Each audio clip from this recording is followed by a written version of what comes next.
And so I think that if we really take this to heart, if everyone practiced for 5 minutes a day, I have the strong conviction that this world would really be a different place.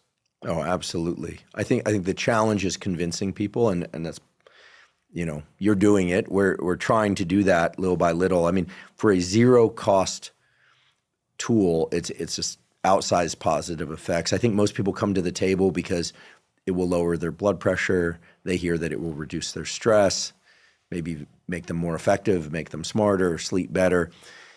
But there are also the higher order effects that people talk about, gaining some understanding of consciousness and what it may or may not be. When do those effects tend to arrive, if they ever do?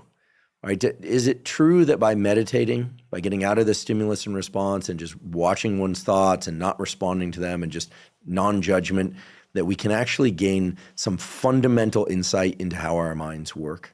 I do think that that's possible, and I think that it does occur. And, I think that if we're really good scientists, there is an important element of humility as we approach this that underscores really how little we know.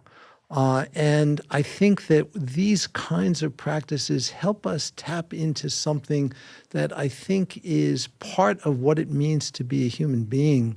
And part of it is, honestly, we can use the words spiritual in some way, or transcendent. And by that, I mean something connected to something larger than oneself. And I know that this is getting into a little bit of woo-woo territory, but people do have a taste of this, and it helps to give their life more meaning and to infuse it with a kind of purpose that I think is really beneficial. I wonder, and I'd love your thoughts on this, whether by doing meditation and seeing that the mind is chaotic and that it's difficult to control, and that perhaps the best thing we can do is just observe and not respond to it, but not try and control it, that inevitably in one's meditation practice, that the reality surfaces that we're all going to die. And I think for a lot of people, the fear of death is terrifying. I mean, it's inevitable and it's terrifying.